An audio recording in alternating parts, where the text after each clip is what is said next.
Hey girlies, it's Tammy. Welcome back to my channel. So in today's video, I'm going to be sharing with you my top 10-ish palette launches of 2020. I'm 99% sure that these all launched in 2020, but if not, I definitely tried them this year anyway. I'm so happy that I managed to get another video out before the end of the year. I'm feeling so much better. I did have a cold. It wasn't COVID. I did go ahead and get tested and it came back negative, and I'm feeling so much better. So I thought I would just film this video for you guys before we round off 2020 and say hello to 2021. So these are my top 10 launches of 2020 in terms of eyeshadow palettes. Now, I feel like the best eyeshadow palettes this year came out towards the end of the year because there wasn't that many launches in the middle of the year. I have gone ahead and ranked these palettes, but I love them all. It's just kind of ranked in terms of my favorite color stories and the palettes that I'm drawn to the most. Even though something's ranked at number 10, I still absolutely love all of these palettes. So at number 10, we have the Nabla Cutie palette. I really enjoyed this launch. I love the shade selection. These are like my favorite mini palettes. I am a fan of bigger palettes over smaller palettes, but out of the small palettes that I do have, I find that these have so much variety. I've included all three as number 10 just because I don't really have a favorite. It depends what look I'm going for. If I had to, no, I can't pick. I absolutely love these two the absolute most, which is the Wild Berry and the Metropolitan. Let me show you the inside. And the quality of these palettes, the quality of all of these palettes is amazing. Of course, that's why it's my top 10. But yeah, this is the Wild Berry. Like, look at the depth of these eyeshadows. I absolutely love these type of pinky berry tones. I love how dark it goes. I love these shimmers. They're so shimmery and they're iridescent, sparkly, really nice quality. The other one is the Metropolitan palette. Once again, a gorgeous deep dark color. I absolutely love when small palettes give me variety. Let me get dark, let me get deep, but let me get color. And then my least favorite, just because I'm not a cool tone person, is the Platinum Cutie palette. But this one, once again, still gives me the depth and the darkness on the outer V that I love. I'm just not really a cool tone person, but if you are, this is a great option. I love the chocolatey brown in here as well. This silver is chef's kiss. So at number 9, I actually had to double check if this launched this year, and it did. It launched in February, but I believe I tried it in April. This is such a beautiful palette. The Morphe Jaclyn Hill Volume 2 palette. I love these tones in here, the warm tone oranges, the purples. The quality is really, really nice in here as well. This is possibly, I think it is my favorite Morphe palette. I do love warm tone, so I love the warm tone neutrals you get in here. I love pinky purples. Like, this is a stunning palette, and out of all of the neutral palettes that I used this year, this definitely stood out to me. I know it's like half neutral, half colorful, but to me this is like a neutral. It's not like a rainbow, do you know what I mean? But so yeah, this definitely stood out to me this year, and this is number 9. Another amazing neutral palette that I tried this year, number 8, is Sample Beauty Equalizer 2 palette. So this is a majority neutral palette, but you do get those pops of purple in here. The shimmers in here are out of this world. They're so wet looking and foiled. The mattes go deep and dark. They're pigmented. They blend really well. The quality is definitely there with this palette, but the shade selection is just stunning as well. You can get some really gorgeous neutral looks, but you can also get a gorgeous purpley look, which you know I love. And yeah, if I do want to do a neutral look, this is definitely a palette that I'm reaching for. I think it went on sale for like £15, and if it goes on sale again, I definitely recommend grabbing it, but it's still worth the full price. I think £21. It's amazing. You get such good quality, so many shades, definitely worth the money, but of course everything is better on sale. So in number 7, we have the Juvia's Place Wahala 2 palette. Now guys, I was tossing and turning if I should rank this higher,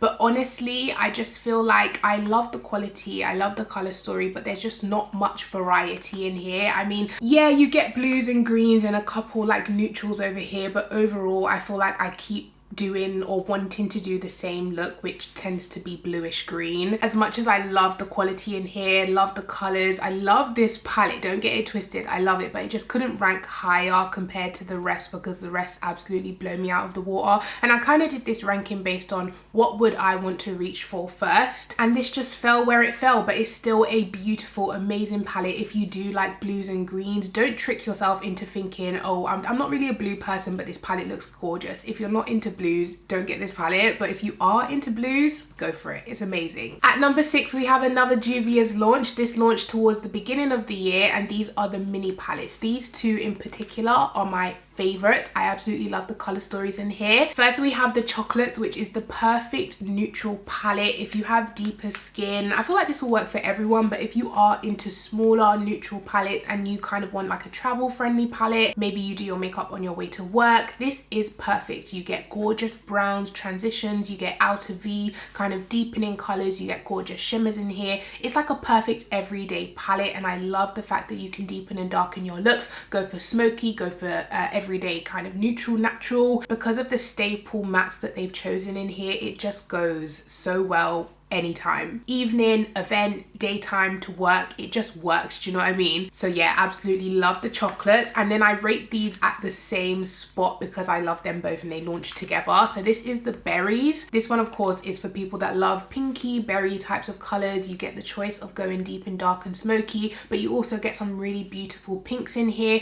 I love the shimmers. I love the selection of eyeshadows in here. Like I said, I'm not really into small palettes, but I'm into them when they're done well. If I can get deep dark but also bright colorful, I'm happy. So next we have a little bit of a wild card. You guys might be surprised, but you might not be. This has been my go-to neutral palette when I'm not using my own palette. That's another thing, I didn't mention my own palette in this ranking because you guys know it would be number one, so I thought let me just leave my palette out of this. But of course that's my favorite palette of 2020 ever since I tried it. I was blown away by the quality. I really expected it to just kind of be like a normal neutral palette, but the pigmentation in this palette, I don't know what Revolution was on, but this is the I Heart Revolution So Tasty Hot Dog palette. The shades in here, if you are a deeper skin, you know, medium dark skin, and you want a go-to neutral warm tone palette, this has so many mattes. It has beautiful shimmers. It blends like a dream. It's been my go-to neutral palette just for easy breezy smoky brown looks. It also has this kind of deep dark blackish brown with a purple undertone, which is perfect on the outer V. I was really surprised by the quality in here, and I've just found myself reaching for the simplest shades, like these simple neutral brown shades. They're just perfect to just dust in the crease and go. I think this is my last neutral palette that I'm gonna mention.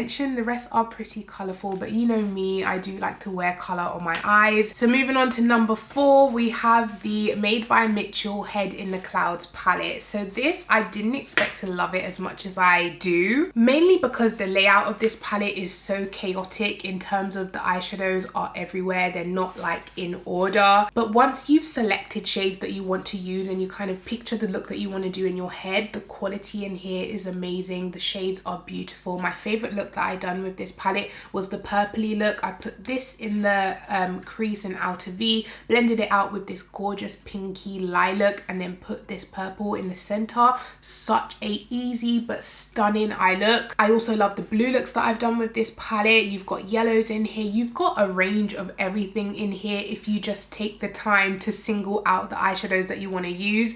If you look at the palette overall, it can be very overwhelming and very like, oh my god, where do I even start? But you could do neutral looks. You've got browns in here. You've got like this beige blending out brow bone type of color. I mean, don't get it twisted, this is not a neutral palette, but if you really wanted to, you can just throw a brown, this one down here, this one, and make a neutral look. And yeah, I've just found this palette so fun to play with, so versatile. Not to mention the quality is beautiful. The shimmers are so beautiful. The mattes melt. Melt is the key word because you don't have to work hard to blend them together. I've found for me personally, they kind of just melt together. They dust together and blend so beautifully. I still haven't tried the Feet on the Ground palette that I have from Made by Mitchell, but maybe if I had tried it, maybe that would have made the ranking as well, but I just haven't tried it. So this is the only one that is in this top 20, top 10. Okay, so moving down to number 3, we have the Be Perfect Carnival 3 Love Tahiti palette. So of course, you guys must have known this would be in the top 2020. This is the palette that I'm wearing on my eyes today. I'm wearing the greens, but you have so much to pick from in this palette. The vibrancy and saturation in this palette is just absolutely mind-blowing compared to the other two. I do still really like Carnival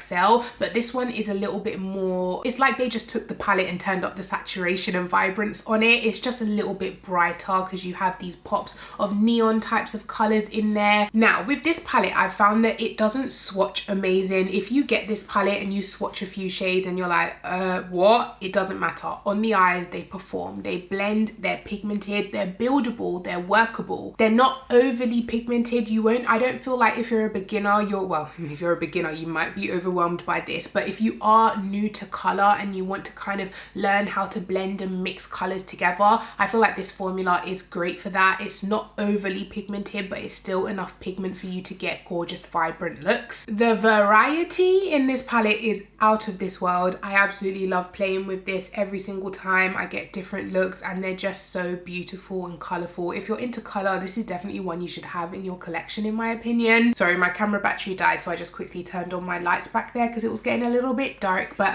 yeah, what was I saying? I do feel like the matte formula could be a little bit more buttery, a little bit more smooth, but it still performs beautifully. It's still easy to work with. They're just a little bit drier than, for example, the Made by Mitchell mattes. These are a little bit more buttery, a little bit more smooth. So yeah, I would rank this at number 3. I was actually tossing and turning between these two. Like I was like, should this be number 3? But I feel like I've used this more and I like the shade selection more. This does have more to offer, of course, in terms of color story. But quality wise, if it was down to strictly quality, I think this would be number 3. But because of color story, this is number 3. Do you know what I mean? But number 2, of course, you guys might have seen it coming, Beauty Bay Book of Magic palette, one of my favorite palette launches of 2020. This palette has given me so much hope for Beauty Bay as a brand in 2021. I really pray and hope that they keep doing this formula, they keep doing this layout, this really cool